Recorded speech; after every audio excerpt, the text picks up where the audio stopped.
Good morning, everybody. Can I please everyone to come in from the hall and take their seats, please?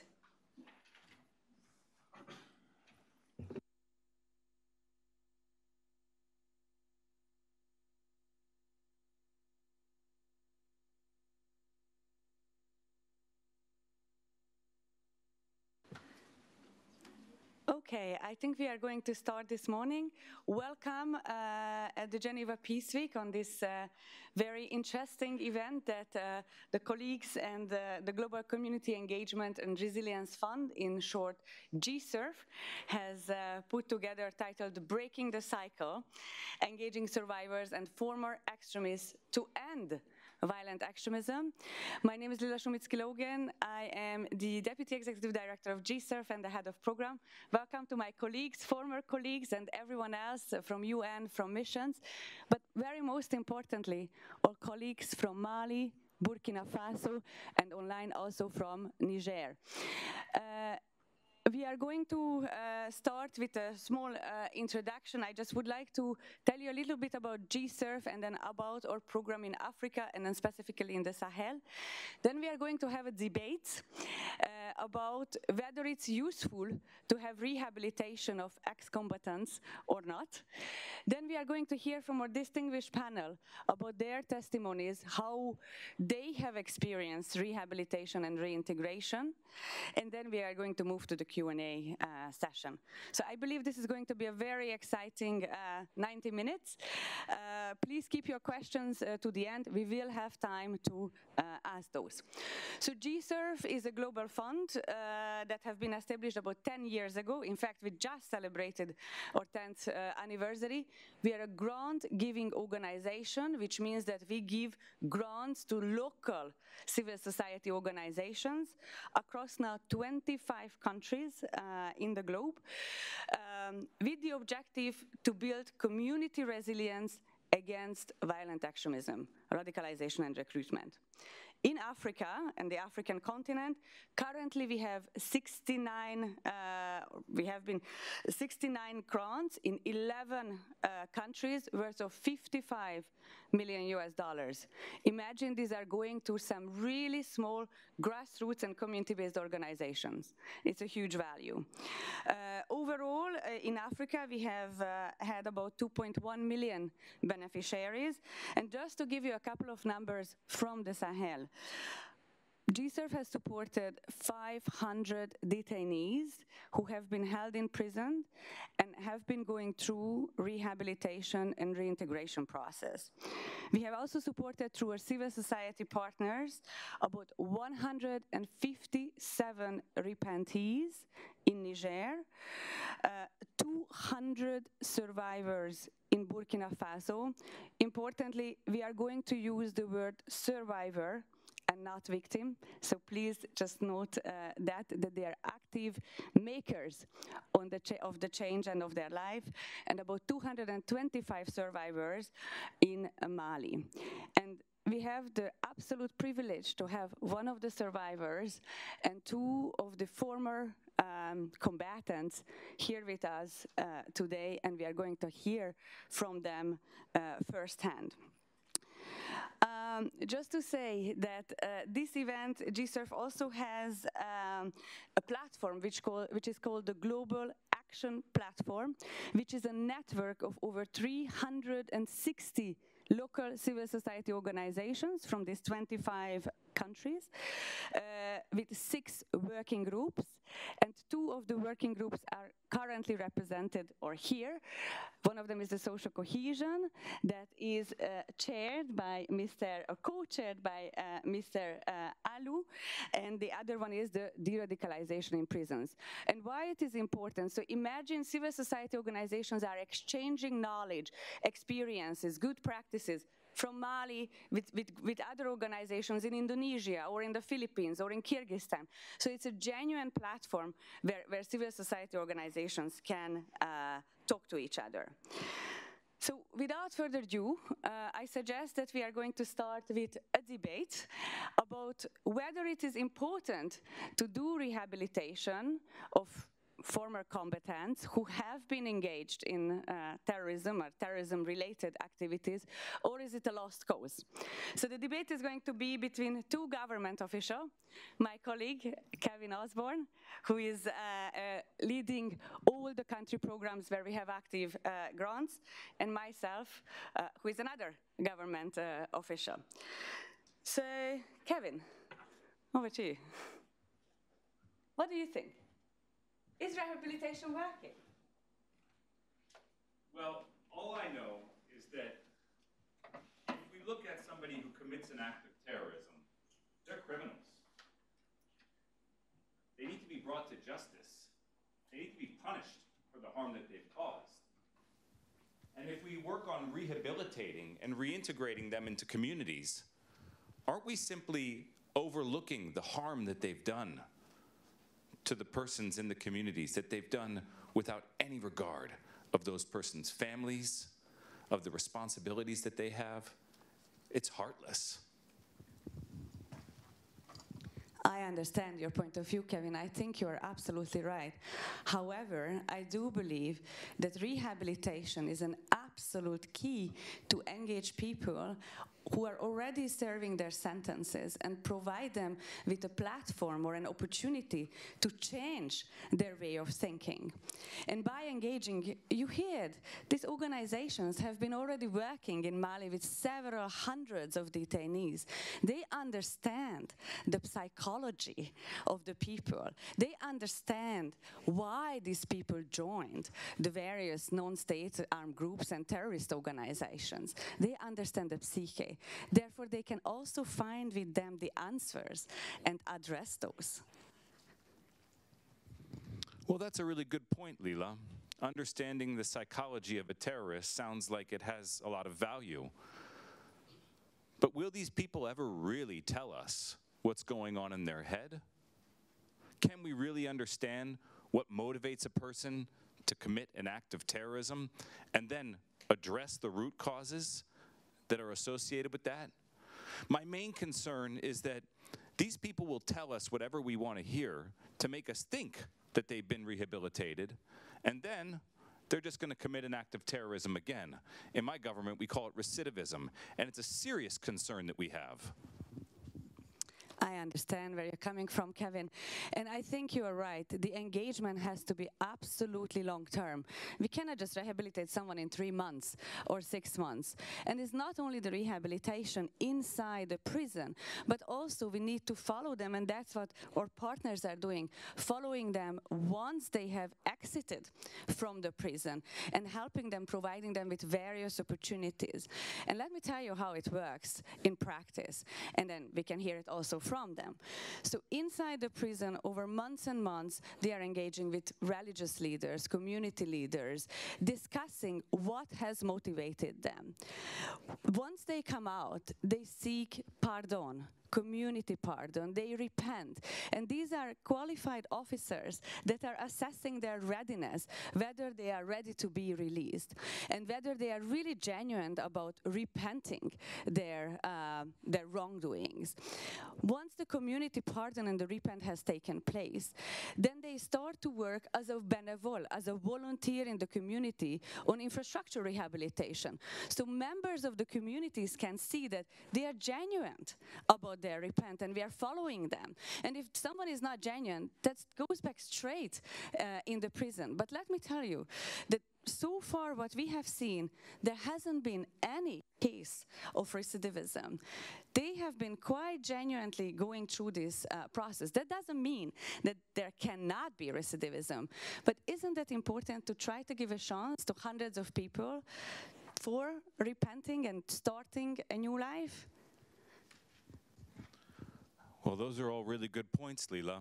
Very interesting. 0 cases of recidivism so far in the statistics that you mentioned at the outset.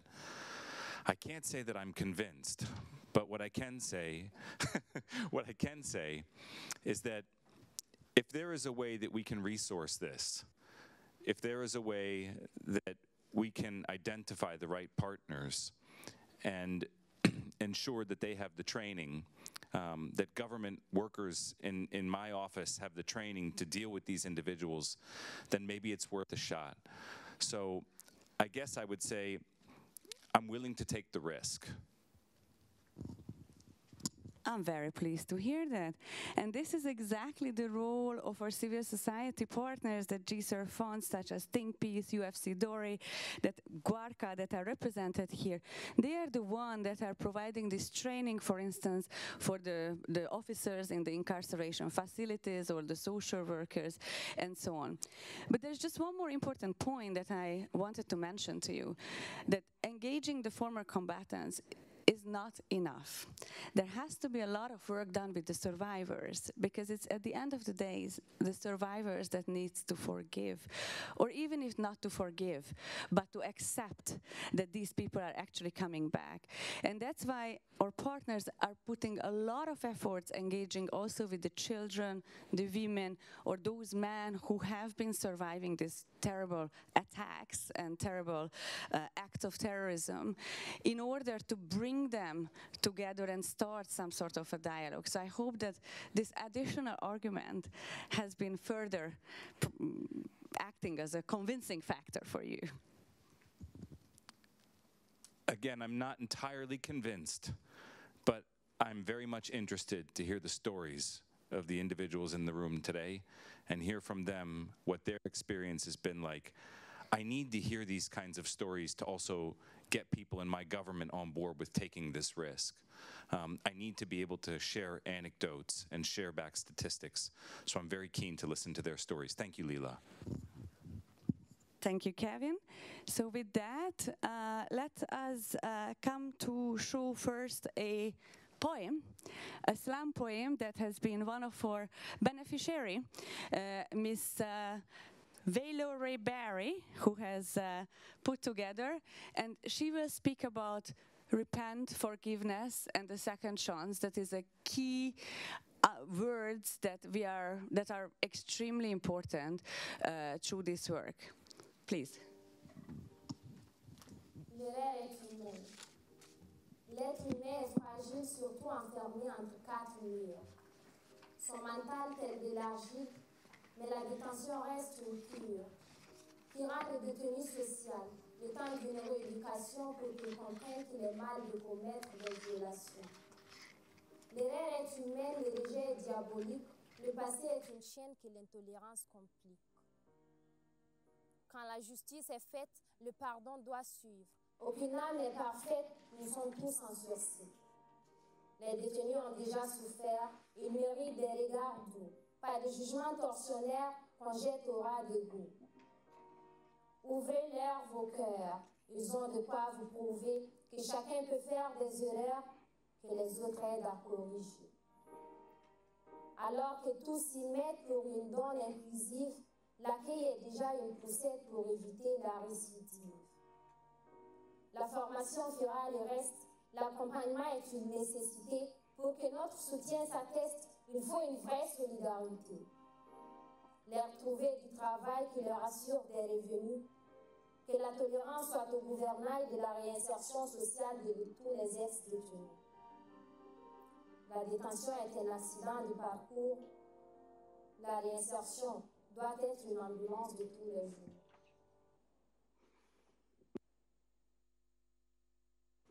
Thank you very much to her. Let's not underestimate. She is a young woman in the big river, at the bank of the big river of Bamako, saying this poem to everybody. I think she has set the scene for us. So let me turn now to our first panelist, Miss Kindo Aminata, who is a survivor, who has experienced some terrible things, and she is going to speak about her path of healing, her journey of overcoming the trauma, and being able to sit at the same table where former perpetrators are sitting. Let's not underestimate that she is coming from Burkina Faso, a country which has had some changes, in the past years. I am extremely grateful for the colleagues from GSurf and the partners of GSurf, UFC Dori, who has made it possible for her to be with us today in Geneva. Ms. Kindo is going to speak on her mother tongue, Bambara. I encourage everybody to either flash the QR code, then you can listen to live translation. Alternatively, there are papers and they can just pick one up, and it's written both in French and English, the testimony that Ms. Kindo is going to share with us. Over to you. À vous, Madame.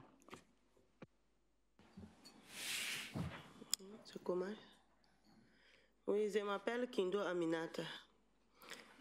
Je suis une ressortissante de Karma, département de Baraka, et le village, la ville de Wayuya. Je me déplacé Karma, la tonne de Baraka commune, la tonne ville de Wayuya. La sida, tonne ambeba o toni bego, tenen course de boy kenton tenga.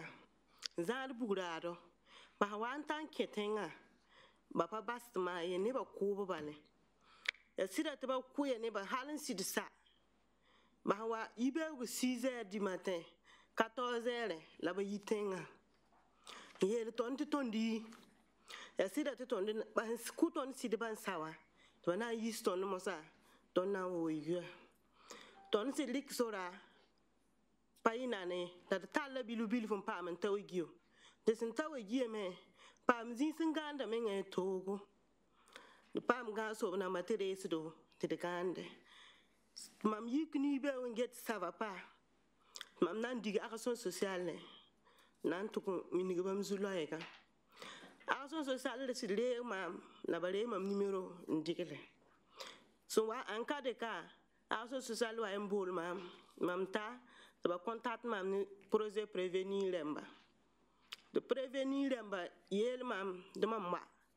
king prévenir premier jour ba hambol mam sin tanke ba centre pour mam leba gan yi wa lam yel mam panan ton zindi la be so te mam kuli be ko mam leba ko wa mam sit leba ko fen kan be ko nan ken to banan sing mam tip ko bilu bilu fu pipi jour te ba tip mam la bet mam kuli leba ko wa deuxième atmam lewa ba tip mam tanora ta binase tip ga sa pori to ba lele bugun le bol tom tondo ba man ba tipa tondo ba hawara ham sal le bugun am bol tondo nge tip ga si de sekame la fi si de pama me ba si de wa bol tonda la fi si de pama tondo zugu la fo sin be ton zuga la bet mosowa ba ma sin tip tonda ba pa na baston zalmi ba ma na nyaga tondo anu stuma to na ni ni tondo formation zi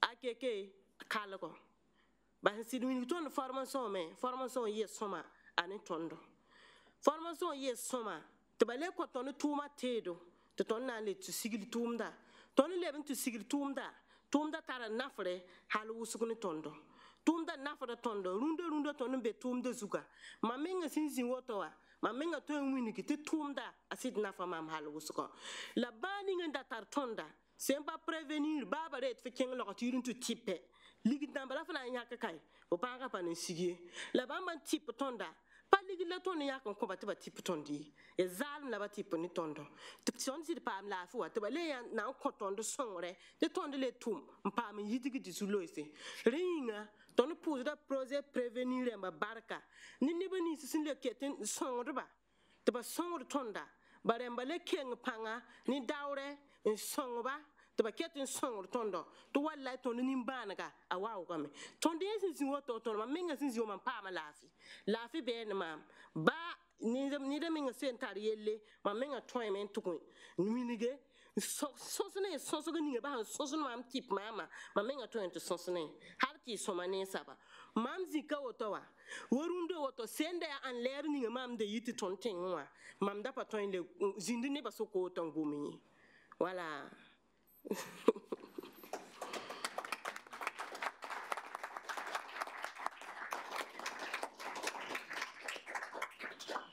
Est-ce que je peux vous donner une caresse? Parce que c'est incroyable ce que vous avez fait.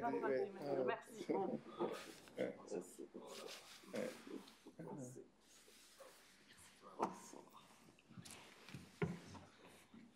So I believe you all heard it.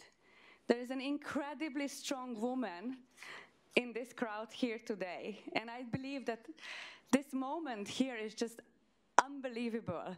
I think we should ask ourselves, would we ever be able to stand in front of such distinguished crowd like you are and take this testimony? Thank you. Merci. Thank you for giving us force. Merci beaucoup.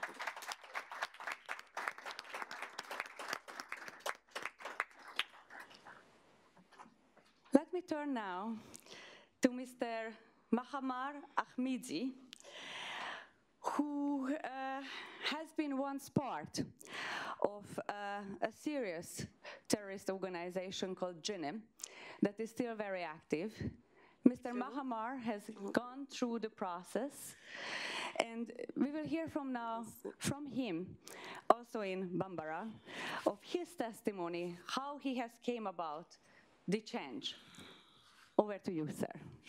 Again, I just would like to draw your attention of the papers. You can read his testimony on here or flash the QR code for live translation. Thank you. Assalamu alaikum wa rahmatullahi wa barakatuhu. Ay manyo mantikala Mahamar Ahmidi. Ay mantikala combattant jeune tagi ken kindi combattant yere ken shigene mouvement o ken shigene ganda la salizo ngari kindi gawara.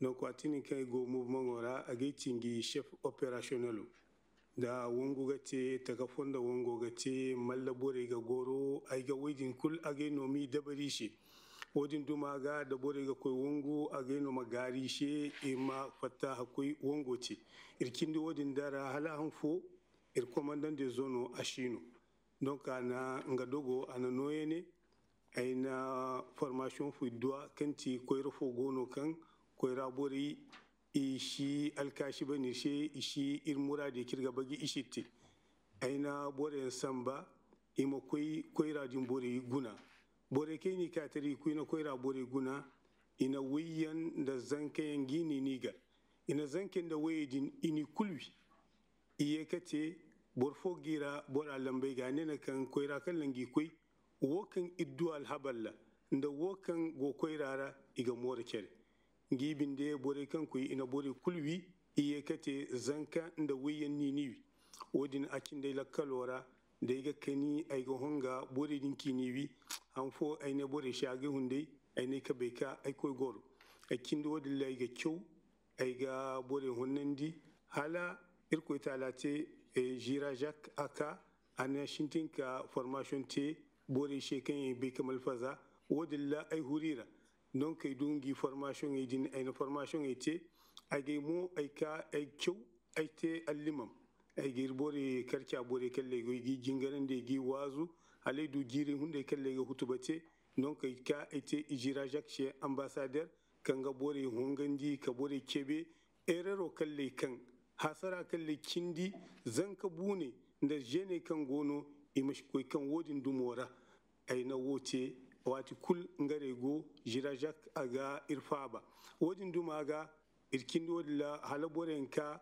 kayanka igane kan mujaho iga boredi igane ashariya igane shilamatari ngano mane borma koy bombudan borma malfaza mo borwi mo koy autalla ma atantati al shilamatari inda wo aga more kere wo inna ga keba bore she kan al shilamatari nginda borma koy borwi iga more kere al shilamatari da borma koy bombudan bor she hotella aga more kere al shilamatari da borma bombudan ka koy huratralla ka exploser wo iga more kere parce que al shilamatari hunde nga manyo ngati halish qui d'islam dit la paix c'est ça le mot d'islam donc wotel shilamatari al shilamatari irkoy dia kangin nal shilamatari gar nginda chrétien e huna nginda yahude huna nginda juif e huna donc kirgo woce ba bore shekan al shilamatari mana burfo kul gangi amanga dinati al shilamatari nga wono bandago addina fanti koyo ago nga wono bande burfo kul hankan ko ni ko do nga kaka di wokin irko tala ana gisiman me ho bore din kan go woci ngino irwai irga goro kashelan zankish nda ari nda zanka buni nda bore bere ki gani shekan alshilamatare nga no kane war mako gungu alshilamatare nga shinga ko ni hundoka kala kala alshilamatare kane burkul kan ni hundoka haya kan nan ni hundoka wodin diga ko ni gurzugi dan na bombu dan ni bonga bombo din gani ga dan ni ga jahannamra amanika explose donc ko irga ke bazan kashe kan alman baki talkatare faraye a mashikata mako hura hayara kan su ba a ga kakani gar nungura kan inshabi woti wokan aina sun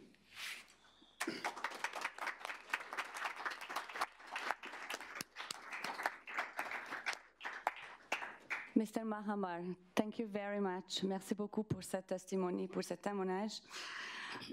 You could hear that Mr. Mahamar is actually an imam, and he is using religion for the purpose of deterring others from using the Quran, the correct interpretation of the Holy Islamic book to deter others who are misunderstanding, who are misinterpreting, who are misusing religion to fuel violence, hatred, and extremism. We are very grateful for this testimony, and we are very grateful, and you can see he's a pioneer, he's reformed, and he is a champion of prevention of violent extremism and terrorism. Thank you for this testimony, Cher Mahamar.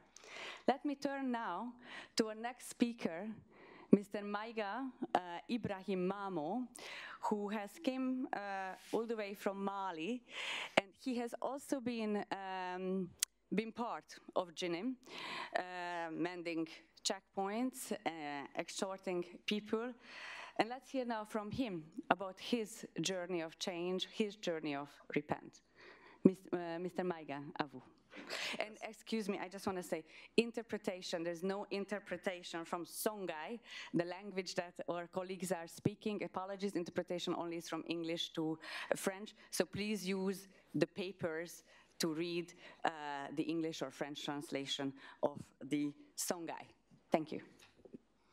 Assalamu alaikum wa rahmatullahi wa barakatuh. Aimao Ibrahim Mamo Maiga, ex-combattant Mujao. Agaiko huru Mujaora, Ndafara, Age Herei, Hayashi Gandara, Kam Mujaoka, Aihurara. Kai Hurara, Aite Kat Handutachi, Aigara, Ainabora and Katakadangara, Aite Chef Mujao, Ai village ora, Kanti Kaji Darasalam, I gwanda Jack Pontara, Hala Arme Mali, Ndabarkan Ika,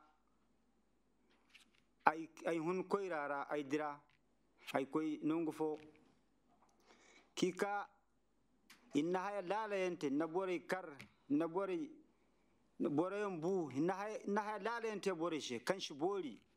Bini marenda donc koy nongu fora hagoro kalawati fo koyra bon koyro necce Ibrahim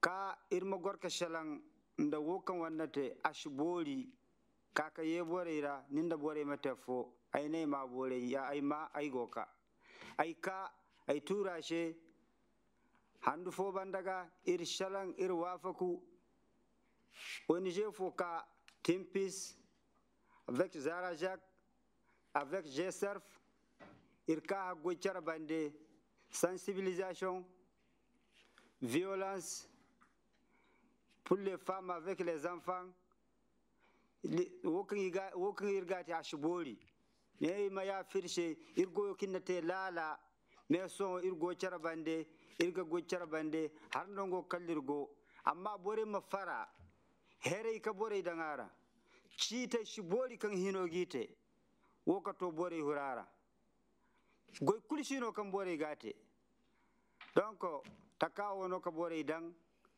takawo ka gay hunde dang ay du bor woytacinde haya kaŋayna daŋara bor woytaci cindi iddu kaŋayna daŋara mais ay ni ka halito bor woydu cindi iddu kaŋaydi ka tare koyne irgo koyra irga goy ho itte koyra boro itte koyra ise soŋora kay ga sharan wo agayti vice président de jeunesse de Kaji Dar es Salaam.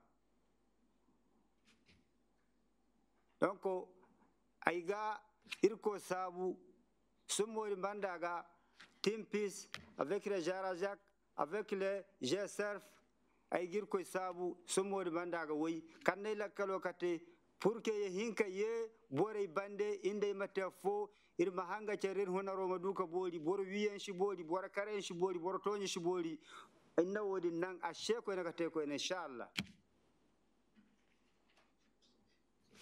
Thank you.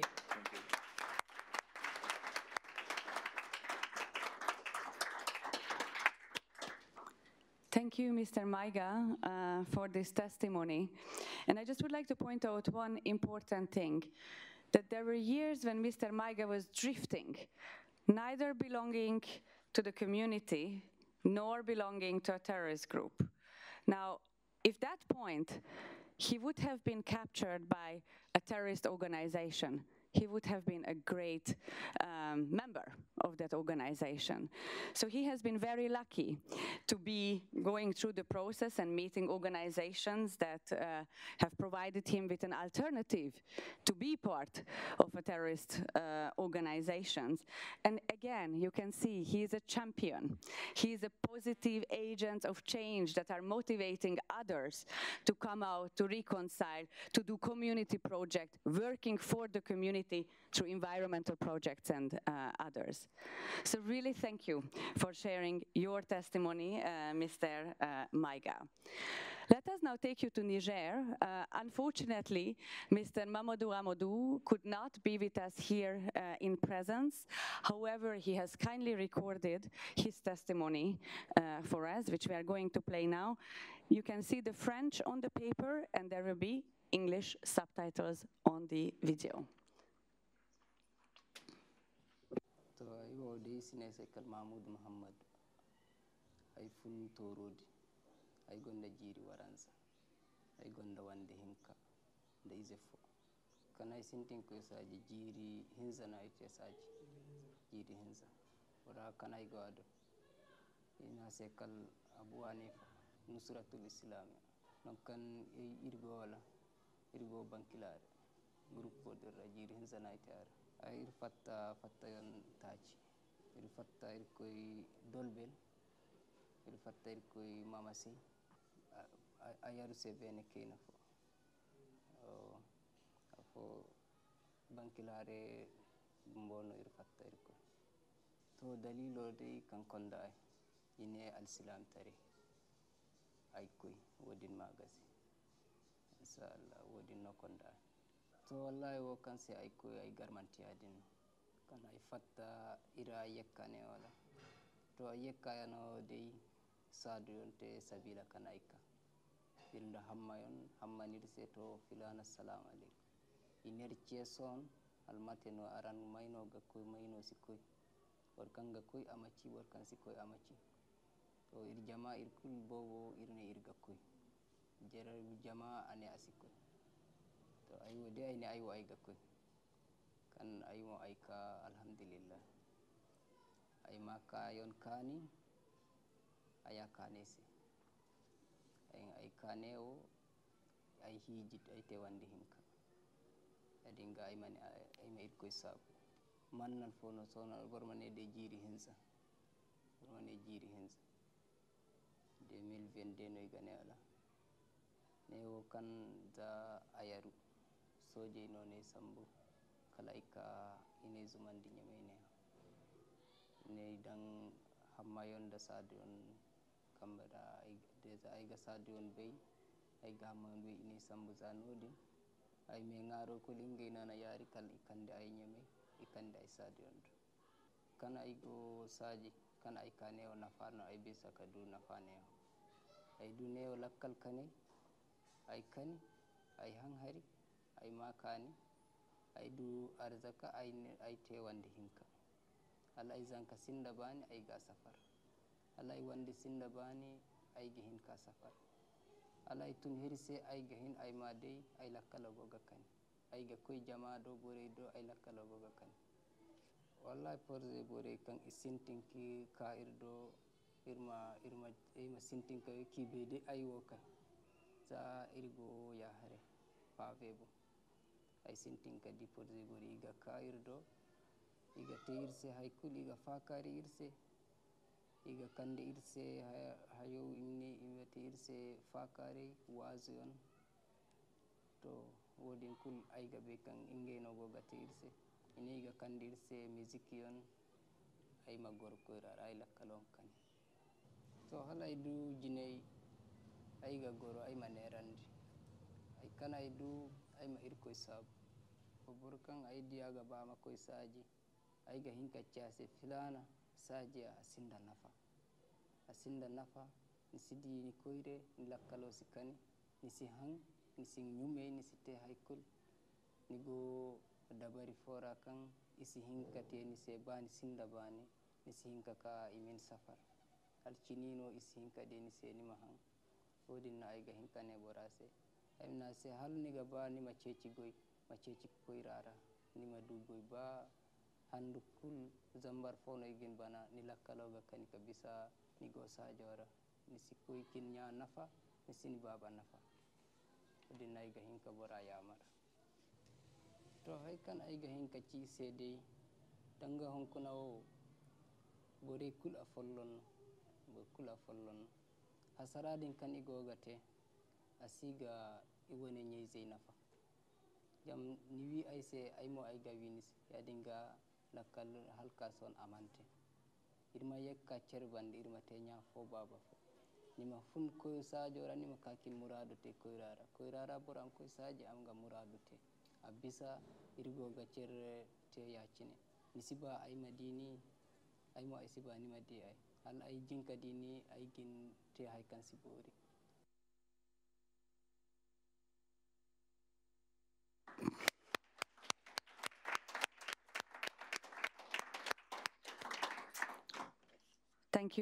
Thank you very much to our colleague from Niger for this incredibly strong and powerful testimony.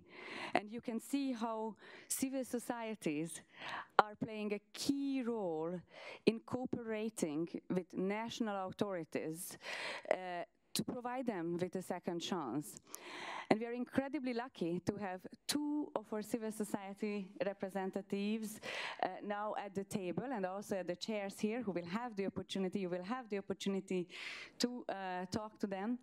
So let me invite first Mr.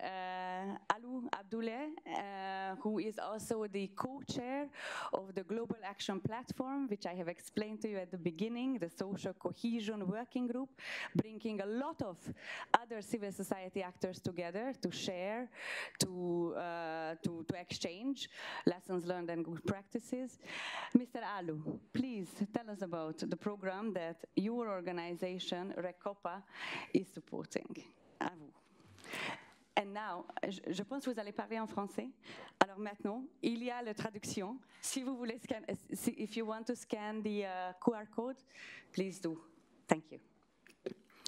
Merci. Voilà, donc je suis, comme elle l'a dit, Alou Abdoulaye, coordinateur du RECOPA. RECOPA, c'est le réseau de communication sur le pastoralisme qui bénéficie déjà depuis janvier 2023 du financement de GICERF. Donc, le Burkina Faso, mon pays, est la cible d'attaques terroristes depuis 2015. Attaques terroristes qui occasionnent assez de déplacés internes. Déplacés internes, ils sont plus de 2 millions de personnes qui fuient ces attaques, laissant derrière eux des vies, des animaux, des objets précieux, leurs habitations, leurs champs, et qui viennent tout débarrasser de tout dans des localités plus sécurisées. C'est bien le cas de ce que Kindo disait tout à l'heure. Et ce sont ces personnes que l'État du Burkina Faso travaille de concert pour vraiment leur donner une vie plus saine, plus vivable, avec tous les appuis, notamment ces logements sociaux, notamment la prise en compte de la personne genre, de la personne déplacée interne dans l'ensemble des actions. Et c'est tout ce que fait également les OSC en emboîtant le pas de notre gouvernement. Et à l'image de ces OSC, le RECOPA a fait de merveilleuses actions pour ces personnes déplacées internes, de concert avec les services techniques, notamment ces campagnes d'établissement de CNIB. Chez nous, avec le contexte sécuritaire, il ne se passe pas un seul poste sans checkpoint. Et le checkpoint, il faut justifier de vos documents d'identité. Ces gens qui fuient ces attaques terroristes ne peuvent même pas prendre leurs enfants, encore moins leurs documents d'identité. Ils viennent dans les villes tout apeurés, tout perdu et laissant tout derrière eux, comme je l'avais dit, et que nous essayons tant bien que mal à vraiment redonner une vie et aussi à ce qu'ils soient acceptés à travers des moyens de résilience qui sont mis à leur disposition avec le projet de renforcement de l'entente et de la prévention de l'extrémisme violent qui est financé par le GICERF. Donc c'est énormément d'actions que nous faisons. J'ai cité les CNIB, j'ai cité également ces actions en formation en Do No Harm, pour l'acceptation également des violences basées sur le genre, pour vraiment permettre à ce que la communauté haute et les personnes déplacées internes vivent de façon harmonieuse et de manière plus acceptée, eux qui sont tout de même stigmatisés.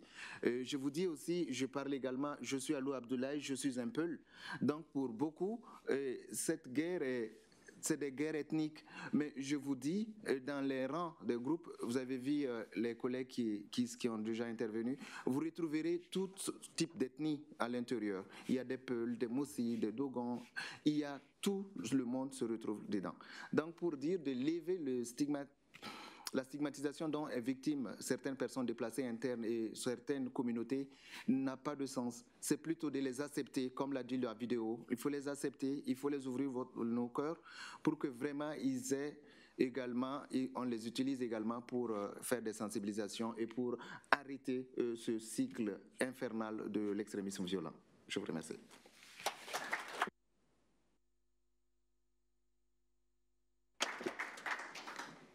Merci beaucoup, Mr. Alou, pour cet témoignage.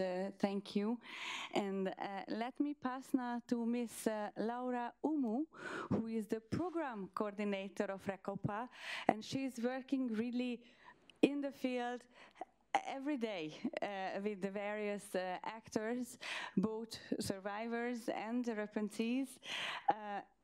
Miss Laura, over to you. Okay. Bonjour à tous. Voilà. Et moi, je suis Laura Oumou, je suis chargée du genre au niveau du RECOPA.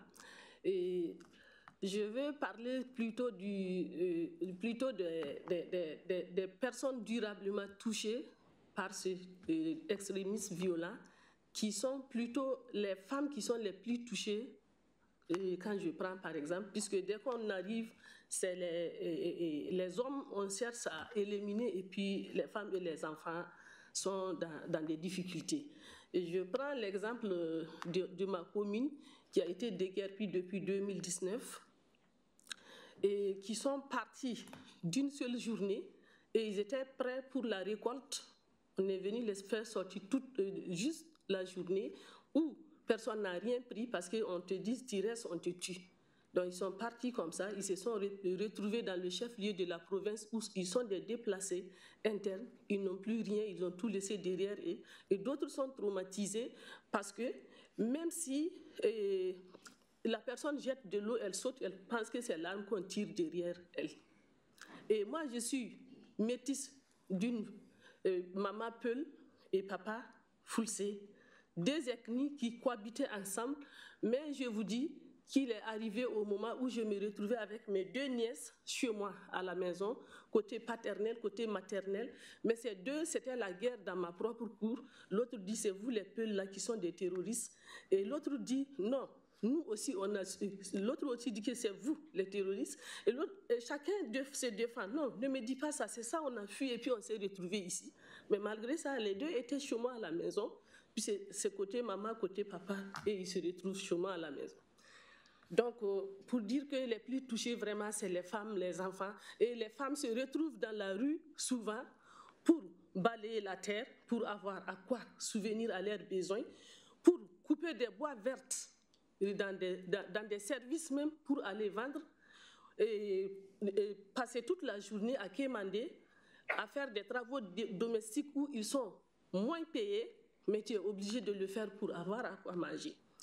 Donc, dans le cadre de notre programme PREPEV, financé par ZESERF, vraiment, les réalisations, ce que j'ai constaté dans nos réalisations, ça a servi à beaucoup de femmes déplacées internes qu'on a identifiées, qui est de 360 femmes, qu'on a mis en groupement de villageois d'épargne et de crédit, et on les a accompagnées en AGR.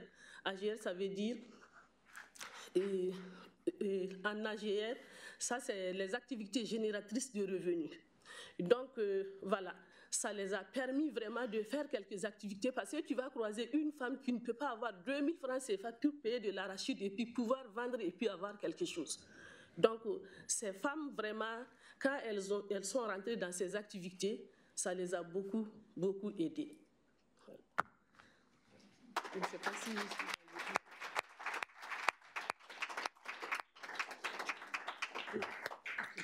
Merci beaucoup, Laura, pour ce témoignage. Et merci. Votre passion, c'est énorme. And I think this is infectious for all of us. So really thank you for sharing this story. And clearly, women and children are severely affected as survivors of any of this type of attacks and crime. So now, there is an opportunity to ask questions. I also would like to introduce two of the other colleagues, and this table is not long enough. So we have Mr. Abdul Kola from Think Peace. Maybe you can. Vous pouvez vous enlever? Monsieur Abdul Kola, he is also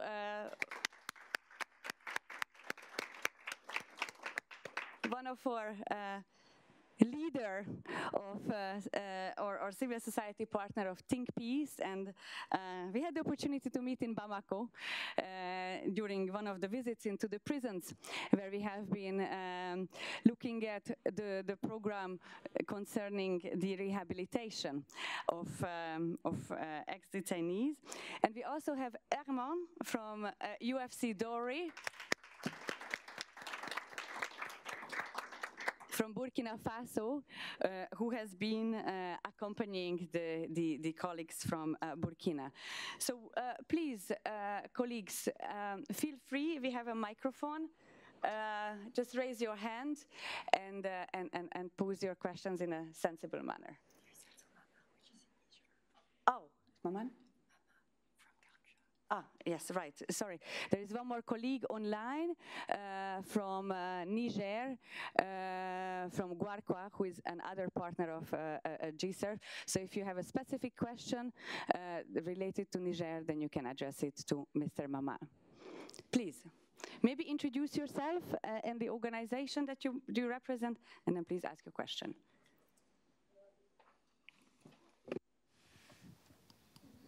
Hello, everyone. Thank you so much for this wonderful conference. We've definitely learned a lot. My name is Anne. I'm a student at the Graduate Institute, also an intern at UNHCR. So it is really wonderful hearing the different experiences of our panelists. My question is more on, less on the rehabilitation part of the detainees or the returned violent extremists, but more on the society into which they're being reintegrated to. So I was wondering if there's been any actions taken in behavioral training or preparing the communities that are getting ready to welcome these, let's say, extremists who have changed their path. Because we've definitely seen a lot about the efforts that gone into rehabilitation of the extremists itself, but there's definitely effort that needs to go into the community as well. So that's that. Thank you. Thank you very much. Maybe we take another question or comment, please. I do not represent any organization. I'm just a participant here. It's nice to hear so many good stories. My question is, how do you scale up this type of effort? Because the people who are joining extremism, terrorism, far outweigh the numbers who may have been rehabilitated. I do not know to whom it can be targeted, but anyone can try. Thank you very much, sir. And perhaps a third question. Hi, my name is Fabrizio Montici. I'm a student here at the Graduate Institute. And it seems like one of the recurrent issues among violent extremists is the presence of financial incentives toward joining violent extremist groups. And so I was wondering how your organization aims at tackling this issue in the former combatants communities, and whether it's doing anything to provide alternatives for financial inclusion and labor inclusion that will prevent them from maybe rejoining their groups for the same financial reasons as they did before.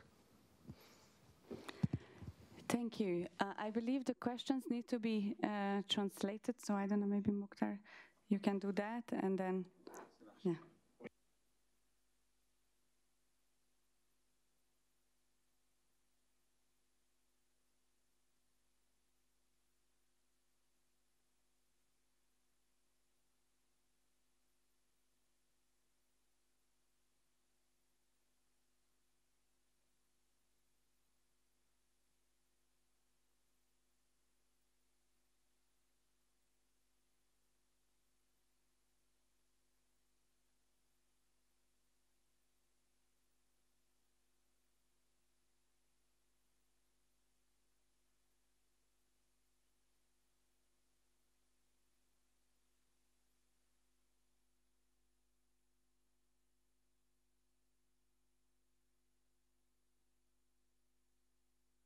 GCF en tant qu'organisation se prépare pour ça. Là, tu peux faire ça ou le copain pourrait répondre à ça. Merci. Abdul Kola from Think Peace to respond to the community preparedness question. Abdul Kola, à vous. Je vais faire face. Merci beaucoup. Merci pour cette opportunité. Alors, c'est une question que, alors même nous, on a appliqué d'abord, vous savez, faire comprendre les communautés par rapport à ce phénomène, c'est extrêmement, des fois dur, mais nous parvenons à le faire à travers une approche que nous avons au sein de Think Peace, qui est l'approche communautaire qui consiste à mettre les communautés au cœur de nos actions.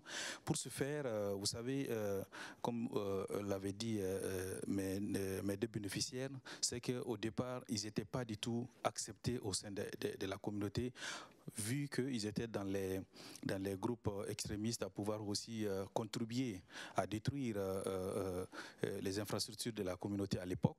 Donc pour ce faire, l'approche a consisté bien sûr à mettre de côté les légitimités traditionnelles, parce que vous savez, les légitimités traditionnelles sont des franges de la population qui sont beaucoup écoutées et qui sont respectées. Même par rapport à l'approche de pouvoir aussi les avoir, il a fallu que nous les avons impliqués. Parce qu'au départ, quand vous venez avec de tels projets, tout de suite, c'est vu comme étant une sorte de ciblage pour en réalité les donner à l'État dans le cadre de la justice. Mais il a fallu que nous ayons fait l'approche, nous avons passé par de bouche à oreille pour qu'on puisse en réalité avoir les vrais bénéficiaires qui sont ici ce matin. Donc cette approche a permis en réalité de pouvoir non seulement de les avoir, mais également aussi à préparer les familles. Parce que pour préparer les familles également, il faut toujours mettre en avant, comme je l'ai dit, les légitimités traditionnelles. Donc nous l'avons fait sans caméra, ni photo, ni en réalité, ni passer par les radios communautaires. Donc nous avons passé par ces légitimités traditionnelles, aller voir les familles, les expliquer la nécessité de les avoir pour éviter encore qu'il y ait encore d'autres cas de ce genre. Donc c'est pour cela que quand nous avons pu les convaincre en mettant les légitimités traditionnelles devant, nous avons pu quand même les convaincre à pouvoir faire en sorte, parce que le cas de Maïga, il était obligé même de fuir sa communauté, parce que quand Moujao est parti, la communauté l'avait même chassé. Donc c'est à la suite d'un accord entre les chefs de village, dirigés par les divinités traditionnelles, qu'ils sont revenus. Donc nous avons joué sur cette approche communautaire et pour pouvoir en réalité les amener à être acceptés, mais actuellement c'est en train de donner des fruits parce que ce sont eux que nous mettons en avant pour sensibiliser les autres jeunes à ne pas tomber dans les mêmes erreurs dans lesquelles ils ont tombé. Je vous remercie. Merci beaucoup, Abdulkader. Je pense que vous avez vraiment bien expliqué l'approche. You have really explained very well the approach that your organization takes to bring the community together and prepare them for the return of the repentees. Let me now turn to Herman from UFC Dori, who is going to respond to the scaling up question. Just before I do that, the gap is exactly established for a scaling up as well. This platform is there to reach out to also organizations that are maybe not just, who are not receiving funding from GSURF, but who want to work on this topic. Why not to share this experience with organizations from other countries, Central African Republic, DR Congo, where there are similar issues, similar problems, and there is civil society who want to do it, who want to do the rehab and reintegration. So this is the idea of GSURF, scaling it up through the Global Action Platform, engaging more and more civil society organizations. But from your perspective, Herman, I will... Ok, merci beaucoup. Et bonjour à tous. Voilà, bonjour. Et je m'appelle Herman Kalmogo, comme c'est déjà présenté. Et pour ce qui concerne la deuxième question, qui est de comment rendre à l'échelle ces types d'initiatives, et je comprends par là les initiatives vraiment de soutien à ces personnes qui souffrent dans leur peau, dans leur âme, des actes d'extrémisme violent. Donc, comme Alou vient de le dire dans son intervention, nous avons au Burkina Faso plus de 2 millions de personnes déplacées internes, dont des gens qui ont tout perdu. Ils ont perdu leurs biens, ils ont perdu des proches, ils ont perdu des conjoints. Et aujourd'hui, ils ont des difficultés pour vivre. Voilà, donc comment rendre à l'échelle notre intervention? Voilà, donc Aminata Kindo ici présent, c'est un exemple de notre travail que nous avons fait sur le terrain. Voilà, donc elle a bénéficié d'un appui psychosocial. Voilà, et de l'expertise d'un psychologue. Et à la suite de ça, il y a aussi les leaders religieux. Les leaders religieux aussi qui ont aidé vraiment à pouvoir faire en sorte qu'elle puisse gérer les symptômes du stress post-traumatique qu'elle a subi. Dans son témoignage, Aminata a dit, aujourd'hui, je suis à mesure vraiment de pouvoir aider des femmes qui, comme moi, qui ont vécu ces événements douloureux. Donc, pour rendre à l'échelle, je pense que utiliser par exemple les victimes, c'est un élément essentiel. Parce que vu le nombre de personnes déplacées internes, c'est très difficile. Surtout que l'on sait que, par exemple, au Burkina Faso, on n'était pas préparé à ça. Donc, il y a le nombre de psychologues qui peuvent vraiment aider toutes ces personnes, c'est très peu. Donc, il faut vraiment que l'on puisse, en tout cas, s'appuyer sur ces personnes qui ont réussi, qui ont reçu vraiment, qui ont réussi leur résilience. Voilà, il faut qu'on les aide vraiment à pouvoir couvrir, en tout cas, toutes ces zones. Il faut également qu'on utilise aussi les leaders religieux qui sont très importants dans le processus, parce que nous connaissons que dans le cas du Burkina Faso, c'est difficile vraiment d'accepter la perte d'un proche, parce que si vraiment on n'arrive pas vraiment à pouvoir pardonner, c'est très difficile, et la violence va engendrer toujours la violence. Voilà, donc je pense déjà que nous pouvons en tout cas sur cette base pouvoir en tout cas couvrir toute la zone, passer à l'échelle. Voilà, je vous remercie.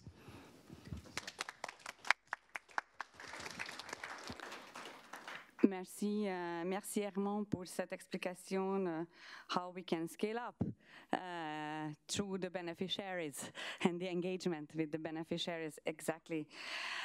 And let me now turn to Alu from Recopa to answer the third question, which is about the financial incentives. We have seen several reports from various organizations confirm that many of the people who are joining non-state armed groups, including terrorist organizations, is because they have no other alternatives. There is no other way to finance themselves. So let's see what Recopa is doing about it. And then I will come back to Mr. Abdukola from Think Peace, because there's a very interesting initiative of which our Imam is also part of on this economic side. À vous. Merci beaucoup. Voilà, et donc comme c'était ressorti dans la présentation, j'ai aussi la casquette de coacheur, de coprésident du groupe de cohésion sociale. Juste ce qui me permet de réagir sur la deuxième question que Herman Avayama répondu. Nous reproduisons via des liens, puisque nous avons des réunions pratiquement en ligne, où nous partageons ces bonnes pratiques, ces expériences réussies, ces approches réussies à travers cette plateforme et à l'échelle grandiose mondiale comme cette Geneva Peace Week. Maintenant, pour répondre à la troisième question qui parle plutôt de quelle est la stratégie de GISERF, j'ai compris à travers ce que nous faisons avec sa subvention au niveau du Recopa pour ne pas laisser les jeunes et les femmes se laisser emporter par le gain facile qui a été le cas de celui qui est juste à côté de moi. Voilà. Nous avons plusieurs actions que nous mettons en œuvre. Nous avons ce que ma collègue a dit, les activités AGR, activités génératrices de revenus. C'est une activité que nous permettons aux femmes de se réunir. D'abord, ça vise trois objectifs. Le premier, il faut que la cohésion sociale soit renforcée. Le second, il faut également l'autonomisation financière des femmes. Et le troisième aussi, et ça montre également la cohabitation pacifique entre personnes déplacées internes et aussi cette population haute. Donc nous faisons ces activités. Nous avons également, avec la subvention de GISERF, réalisé des aménagements à l'image de cette banque aliment bétail où les personnes déplacées internes, des personnes vulnérables, sont constituées en comité de gestion qui vendent l'aliment bétail. L'aliment bétail, c'est de la nourriture pour les animaux. Et chez nous, nous sommes des éleveurs et tous ceux qu'on chasse, la plupart, c'est des éleveurs. Ils arrivent, donc quand les animaux n'ont pas de quoi manger, n'ont pas de quoi s'alimenter, et tout de suite, on perd également le cheptel et on replonge de plus beau dans la précarité. Donc, il y a cette banque aliment bétail qui est là et qui est un stock vivant où permanemment le comité revend cet aliment bétail qui, déjà, ça les fait une occupation, ils ont un travail et aussi un revenu. Et ce qui les permet également, et quand je dis eux, je parle des personnes déplacées internes à côté de ces personnes, de cette communauté haute. Donc, ça les a amenés à travers notre intervention, que ce soit ces banques, que ce soit ces CNIB, que ce soit également ces espaces de dialogue qui sont mis en place au niveau communautaire, vraiment de sensibiliser toute cette communauté-là à ne pas se laisser aller par ces vendeurs d'illusions. Puisque vous avez vu déjà deux exemples de vente d'illusions, notamment l'imam et également celui qui est Meiga, qui est juste à côté, qui nous fait savoir que non, ils étaient plutôt en proie au gain facile, mais ils se sont vite détournés de leur illusion.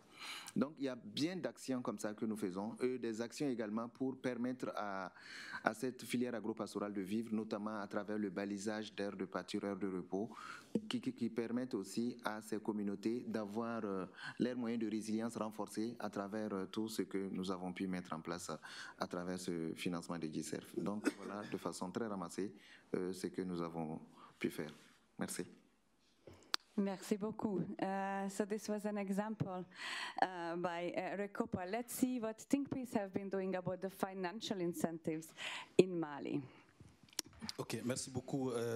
Alors, c'est important que j'ai réagi par rapport à l'aspect économique, parce que vous savez, avec le programme de G-Surf, je veux dire, c'est l'un des rares programmes qui est flexible par rapport à l'acceptation de la stratégie locale qui nous permet d'avoir ce résultat. Pour ce faire, vous savez, comme j'ai parlé des cas des ex-combattants, Dieu merci, ils sont là aujourd'hui, vous savez, pour les faire aussi sortir dans cette activité, il fallait aussi répondre aux besoins, bien sûr, quotidiens de ces cibles-là. Donc, pour ce faire, dans cette approche, nous avons mis en place actuellement 70 coopératives. Dans chaque coopérative, c'est entre 14 et 15 personnes que nous avons appuyées sur le plan économique. Mais avant, il y a la stratégie, bien sûr, de renforcement des capacités sur l'entreprise, comment gérer une entreprise de façon simplifiée. Donc, nous les avons non seulement renforcés en amont sur l'entrepreneuriat, mais maintenant, nous les avons mis ensemble et en les dotant, bien sûr, des kits et avec aussi des kits qui leur permettent de mener des activités génératrices de revenus à travers, bien sûr, ce qu'on appelle les AGR, comme mes collègues l'avaient si bien dit. Mais au-delà de tout ça, vous savez, l'approche que nous avons mis en place, dont nous avons eu bien sûr l'appui des G-Surf dans ce sens, c'est que nous avons d'abord fait attention, parce que vous savez, quand vous appuyez les ex-combattants, il ne faut pas que ça soit vu par les autres jeunes de la localité comme prime de l'impunité. Donc nous avons d'abord aussi détecté d'autres jeunes au sein de la communauté, à peu près 300 jeunes et femmes. Donc au total, nous avons 800, non seulement les ex-combattants et les ex-détenus, mais également aussi des jeunes et des femmes des différentes localités que nous avons appuyés sur le plan économique actuellement qui est en train de payer, parce que les coopératives marchent très bien. L'imam qui est là est le président d'une coopérative qui fait de l'embauche bovine. Donc quand on aura le temps avec les échanges, il pourra donner plus d'exemples à ce niveau. Au-delà de tout ça, il est important aussi que je rappelle un point crucial qui a permis à ce que le projet puisse marcher sur le terrain, c'est que nous avons aussi engagé les ex-combattants et les ex-détenus dans l'accomplissement des services sociaux de base. Et dans cette activité, ils sont partis dans les mairies, dans les collectivités territoriales, dans les centres de santé pour aller les aider à faire le travail quotidien pour accomplir ce qu'on appelle le pardon communautaire. Donc, ils ont fait un mois de bénévolat dans les mairies, à les aider à balayer, à les aider à remplir leur registre, et également aussi en les aidant, bien sûr, à sécuriser les parkings des centres de santé afin que les vols des motos ne puissent pas être quotidiens. Donc ils l'ont fait un mois dans ces différentes localités. Donc au-delà de l'aspect économique, il y a aussi cet aspect pardon communautaire dans lequel ils se sont inscrits et qui a fait aussi, je vais dire, le tonus au niveau de la réussite de cette activité. Donc il était important pour moi de le rappeler et pour que l'assistance puisse comprendre au-delà de l'aspect économique, il y a aussi cet engagement communautaire qu'ils ont quand même montré à travers le projet G-Surf. Merci beaucoup. Merci beaucoup. Thank you very much, Abdukola. We also have a question online from Jordan, from Hani Ravadesh, who is a policy and advocacy specialist at the Generations for Peace in Jordan. And the question is, what are the best practices for providing mental health and psychosocial support to former combatants as part of their rehabilitation? And how do these practices contribute to preventing recidivism? And we will have a colleague, Mahmar from Niger, Guarqua, who is going to respond to this question. Monsieur Mahmar, êtes-vous avec vous, avec nous? Est-ce que vous nous entendez?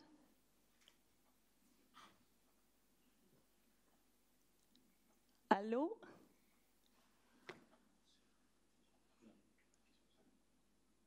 Est-ce que vous pouvez parler? Nous, on ne vous entend pas.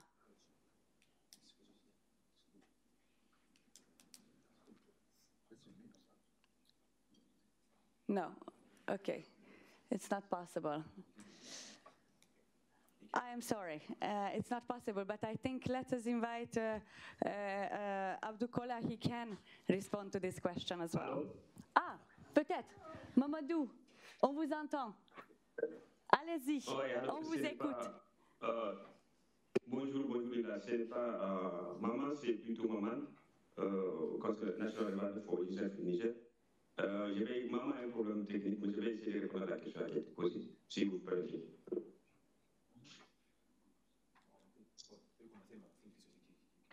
Vas-y, maman. Ok, merci beaucoup. Donc, je disais que je suis Maman Tachiamadou, je suis le conseiller national du GSF au Niger. Donc, la question sur les hadiths sur le soutien psychologique qu'on apporte aux repentis, effectivement, c'est une des dimensions du programme que GACOA met en œuvre au Niger à travers les financements des GSF.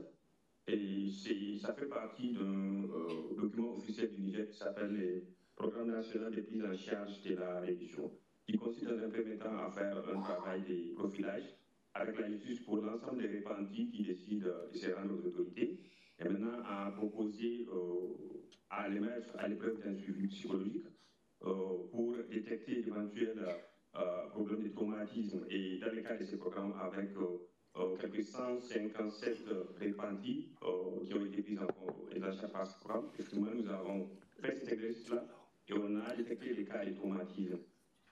Parce qu'on a tiré une leçon du passé que, justement, par le passé, il y avait des cas de repentis qui n'ont pas bénéficié de ces soins et cela les a amenés à faire, à commettre des actes qui n'étaient pas du tout, qui étaient regrettables. Donc, le but de ces exercices de suivi et des soins psychologiques qu'on a rencontrés, ça permet justement de savoir exactement s'ils ont des troubles et on peut les accompagner dans ce sens-là. Et ça aide même aussi à faire des choix de certaines activités. Par exemple, dans le cas de ce programme, il y avait des repentis qu'on a décidé d'intégrer dans l'année.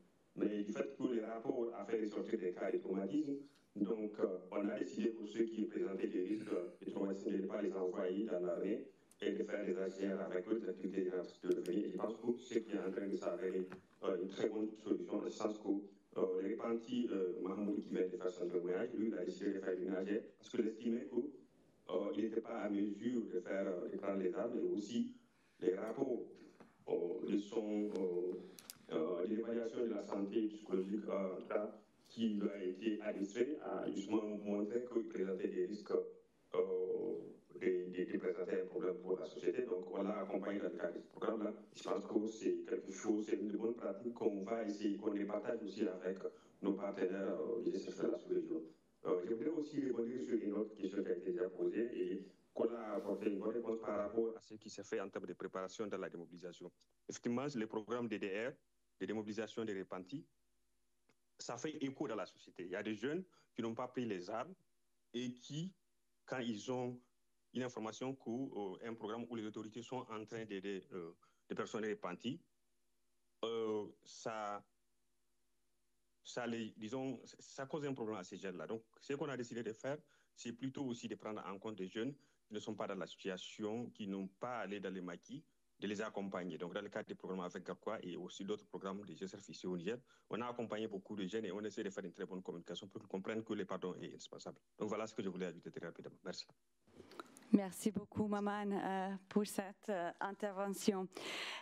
We have time for a last question, and we received that online from Somalia, from Varsam Ekorio, who is working with Elman Peace Center. And the question is, he's interested to learn about the presenter's experience in involving informal guardians in the reintegration of ex-combatants. For instance, in Somalia, one of the primary challenges that ex-combatants face is the lack of trust within their communities. This often leads to social exclusion and limited opportunities. To address this, the civil society actors engage with respected community leaders to act as guardians, assisting areas like marriage and employment. And Varsam is curious that similar approach of guardianship, how is it used in the context of the Sahel, in the case of Mali, Burkina, or Niger?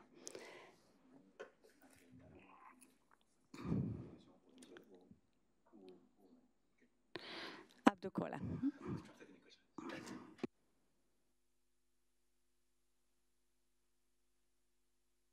Merci beaucoup. Alors, à ce niveau, L'approche que nous avons utilisée dans le cadre de la réussite de ce projet, c'est que nous avons mis en place ce qu'on appelle des comités de suivi des actions de façon mensuelle. Et le comité est constitué bien sûr par des légitimités traditionnelles. Je l'ai dit depuis le départ de notre approche que nous utilisons, nous mettons toujours les légitimités traditionnelles au devant. Donc, le comité de suivi de ces actions se réunit chaque mois pour faire l'évaluation des actions qui ont avancé et ce qui a fait qu'en réalité, il y a des réticences à ce niveau. Maintenant, par rapport aux garants, comme je l'ai dit tantôt, dans chaque localité, il y a une approche contextuelle qu'il faut prendre en compte. Et cette approche contextuelle, c'est bien sûr, nous nous reposons sur ces légitimités traditionnelles qui, en réalité, sont écoutées dans ces localités. C'est pour cela que, quand nous faisons ces interventions, nous faisons en sorte que ces légitimités traditionnelles qui sont écoutées dirigent déjà les débats, les actions que nous menons avec eux. Maintenant, par rapport aux garants, comme je l'ai dit, même par rapport au fait que nous avons pu trouver les vraies cibles, c'est à travers, bien sûr, ces personnes influentes qui déjà les familles de ces ex-combattants. Donc, en les mettant en avant, en les rassurant qu'effectivement, ils sont bien sûr acceptés, mais grâce bien sûr à l'implication de ces personnes qui sont influentes au niveau des communautés, qui en réalité en quelque sorte les garantissent un peu du fait que quand ils acceptent d'accompagner le programme, ils ne seront pas aussi, malheureusement nous avons vu dans d'autres cas, où ils ont eu quand même, certains ont été la cible bien sûr, je peux dire, de stigmatisation et quelque part même d'attaque pour se venger de ce qu'ils ont fait dans le passé. Donc oui, les garants pour nous, ce sont ces légitimités traditionnelles que nous utilisons en avant pour pouvoir avoir leur adhésion à 100%, mais également aussi du fait qu'il n'y ait pas de représailles. Mais si vous le permettez, très rapidement, je voudrais rebondir sur la question psychosociale. Parce que vous savez, nous avons eu la chance avec le programme de G-Surf à travers Girajak, qui est jeune repenti armé à jeunes acteurs de changement positif, pour définition, nous avons engagé un psychologue au sein des Think Peace qui met en action de façon mensuelle et trimestrielle avec les ex-combattants, c'est-à-dire l'écoute psychosociale. Donc, chaque mois, ils font une réunion pour pouvoir dégager les questions des troubles psychologiques. Donc, nous avons déterminé plusieurs troubles. Il y a eu question d'anxiété, il y a eu troubles d'anxiété, en réalité, que nous avons quand même beaucoup déterminé.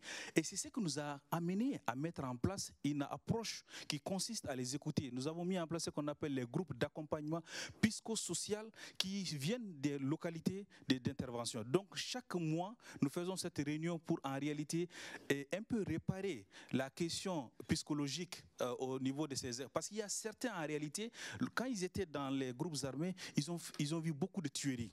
Donc, ça a affecté leur niveau psychique. Donc, au niveau, le psychologue que nous avons la circonstance les écoute chaque mois et il nous fait l'état des questions des troubles. Mais en ce moment, pour faire face à cette thérapie, nous avons mis en place le groupe d'accompagnement psychosocial. Alors, très rapidement, je vous donne l'exemple d'une dame qui était une ex-détenue, mais elle, au moment où on lui avait effectivement annoncé sa sentence, elle avait perdu carrément l'usage de ses membres. Alors, le surveillant de prison, le régisseur en question, nous a saisis. En nous saisissant, notre psychologue, en écoutant la dame, lui a fait savoir que ce n'est pas une question d'autre maladie, mais c'est psychologique. On a fait un suivi d'1 mois avec la dame. Là où je veux parler, la dame a marché sans médicaments parce que c'était psychologique. Donc le psychologue a fait cette thérapie avec cette dame. Dieu merci, actuellement, nous avons effectivement... Et ça, nous nous félicitons et nous félicitons le projet à ce niveau. Le gouvernement du Mali, à travers un commissaire de police, nous a saisi pour accompagner des prisonniers au niveau de l'État. Donc, grâce à accompagné par le gouvernement du Mali. Je vous remercie. Merci beaucoup. before we conclude, I see another hero in the room here, Miss Maimouna Pa, who we had the opportunity to accompany on her trajet of this. Maimouna is also an awardee of the Nansen Prize of UNHCR. She has done an incredible work of supporting survivors, children and women. She has her own organization. Maimouna, please. Je peux rester ici? Ok. Bon, je vais devant quand même pour que...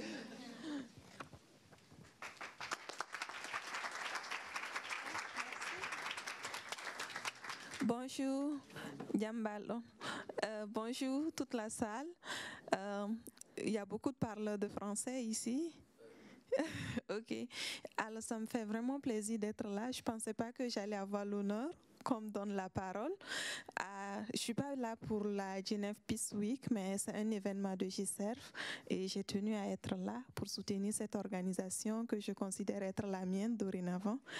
Je dis que c'est la mienne parce que, indépendamment des actions qu'ils font pour des organisations bien constituées comme l'UFC ou encore d'autres structures qu'ils soutiennent pour accompagner les populations affectées par les conflits, il y a qu'ils soutiennent aussi des jeunes militants comme moi. Je sais que l'année dernière, leur recommandation a été déterminante dans le processus pour mon choix en tant que lauréate du sommet des jeunes activistes, ce qui a contribué à donner un vrai coup de pouce à mon militantisme. Et aussi, cette année, ils ont joué un rôle, je dirais, déterminant dans ma sélection comme lauréate du prix Nansen pour la région de l'Afrique.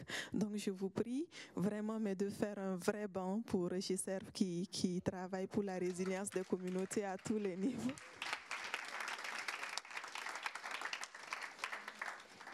Alors, j'ai lu des histoires dramatiques et c'est malheureusement des histoires qui ne sont pas singulières. C'est des histoires qui sont devenues récurrentes et communes dans notre communauté et il faut que le Sahel, il faut que notre zone actuellement qui est très touchée par les conflits soit plus accompagnée dans son élan de reconstruction et dans son élan de rebâtir la paix en fait. Et l'autre chose que j'ai compris, c'est que lorsque la guerre elle prend fin, malheureusement, elle ne prend pas fin dans la tête des victimes. Et donc, il y a un processus en amont, oui, qu'il faut soutenir, mais aussi, il ne faut pas négliger l'aspect soutien psychosocial, l'aspect réhabilitation des victimes, l'aspect accompagnement pour leur retour à... Bon, c'est vrai que quand on a expérimenté la guerre, plus rien ne peut être comme avant, mais on peut, du mieux qu'on le réussisse, parvenir à les faire oublier à travers des soutiens, à travers des actions concrètes de solidarité. Et je suis vraiment reconnaissante pour tout ce qui est fait dans la région. Et moi-même, en 2020, j'ai fondé une association qu'on appelle l'Association Femmes pour la dignité du Sahel. Nous sommes en train de faire le passage démocratique, donc je ne sais pas trop si je dois dire que je suis présidente ou pas, mais en tout cas, jusque-là, j'ai présidé l'association. Et j'ai aussi une fondation Maman Sahélienne, qui s'est donnée pour mission de connecter des êtres humains. Et parce que moi, je suis dans un paradigme que j'estime pertinent du fait de ma propre expérience. J'ai vraiment énormément été soutenue par des individus durant mon parcours. Donc les institutions, c'est vrai qu'elles sont plus crédibles et beaucoup plus efficaces pour mobiliser des ressources. Mais les institutions, comme j'aime le dire, ne peuvent pas donner de l'amour à un enfant affecté par les conflits, ne peuvent pas donner de l'écoute à une femme affectée par les conflits. Ceci relève en fait de l'engagement de chaque individu, qu'il travaille dans l'organisation ou pas dans l'organisation. Donc je pense que les défis auxquels nous sommes confrontés actuellement nécessitent vraiment l'engagement d'êtres humains au-delà de nos belles salles de conférence, de nos bureaux, de nos ressources financières. Il faut vraiment que chaque être humain se dise que cette cause me tient à cœur et c'est vrai que je ne peux pas changer les conditions de tout le monde, je ne peux pas offrir de l'amour, de l'attention et des possibilités de se relever à tout le monde, mais je peux le faire pour une personne. Et donc, ma mission, c'est vraiment de connecter des êtres humains. Nous avons un programme de parrainage pour lequel nous mettons en contact des individus. Parce que moi-même, j'ai été parrainée quand j'étais enfant et cela m'a énormément soutenue, non seulement pour réussir à finir mes études, mais aussi pour continuer à croire en la solidarité et en l'amour. Et je pense que chacun de nous devrait se porter garant de perpétuer l'humanité, de perpétuer la solidarité. Et l'autre chose aussi, c'est que, qu'on le veuille ou non actuellement, le Sahel demeure la partie du monde la plus oubliée. C'est une crise humanitaire qui sévit. On a dans le Grand Sahel, Burkina, Mali, Niger, plus de 4,5 millions de déplacés internes qui vivent vraiment dans des situations que, en fait, même je ne souhaiterais pas voir mes pires ennemis vivre dans ces situations. Et malheureusement, c'est aussi des enfants. On voit beaucoup que dans les médias, on parle de Gaza, on parle de la Palestine, ce qui est tout à fait bon, mais je sens que les enfants du Sahel sont oubliés et la vie de tous les enfants compte au même niveau. Donc ce matin aussi, c'est vraiment attirer votre attention sur cette zone du monde. Pour ceux qui le peuvent, documentez-vous, lisez ce qui se passe là-bas et si vous pouvez passer à l'action et soutenir d'une façon ou d'une autre, sachez que c'est à nous de reconstruire l'humanité et d'offrir une seconde chance à la paix. Parce que malheureusement, nos prédécesseurs ont lamentablement échoué à ce que je vois. Donc, je vous remercie pour ce moment et voilà, bravo à l'UFC, bravo à GCERF aussi.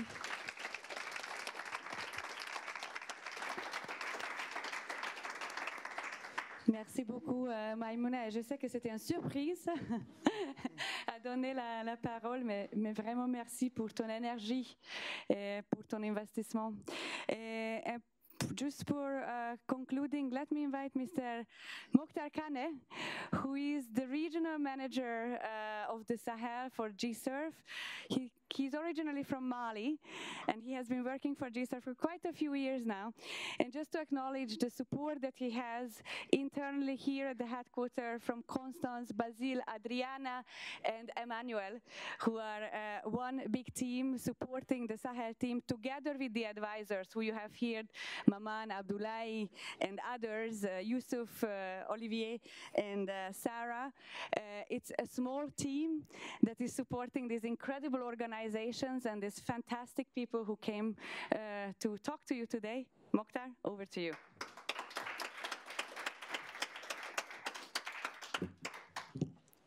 Thank you, Lila. And as I said, when you work where you're passionate, then work becomes a lot of fun. So thank you, Lila. And I think that's what GC represents to all of us. And thank you as well, Maimouna, for this opportunity to meet in person, this beautiful weather as well on the Sahel. To err is human. To repent is a courageous individual choice. To survive the trauma is a brave personal undertaking. The stories we've heard today from first-hand accounts highlight 5 important insights. First, a survivor is not born. A violent person is not born. Circumstances make a person become a survivor or a former extremist. And these circumstances are created by the social, political, economic, and security environment the person inhabits. The second important insight is that the journey to become a violent extremist is strongly personalized. So the journey out of it equally requires a personalized response to reach a meaningful and beneficial destination. The third important insight is that rehabilitation and reintegration should not just be reserved for the ex-combatants. Survivors need too to be rehabilitated and reintegrated. Equally, mental health and trauma healing should not also be just reserved for the survivors. The ex-combatants also need it too. Fourth important insight, engaging ex-combatants is one of the most effective ways to break the cycle of violence. I repeat, engaging ex-combatants is one of the most effective ways to break the cycle of violence. They simply know how best to dismantle the foundations they've helped build, how best to debunk their own craft. Fifth and last important insight, a different story can indeed be written for the survivors, for former combatants, and for the communities affected by conflict. And engaging directly with local communities through the trusted local partners is one of the surest ways to help write that different story. I conclude with a sincere appreciation for the distinguished speakers, debaters Kevin and Lila, starting with our brave survivor, the courageous ex-combatants, and of course, the local partners organization they work with. We thank Geneva Peace Week for the opportunity to engage with International Geneva on this topical issue, and we thank you, the audience, in the room and virtually, for your participation to a discussion that concerns our present and our future. At the Global Fund to Prevent Violent Extremism, GSF is investing in our present to help protect our collective future. We thank you for your lovely attention.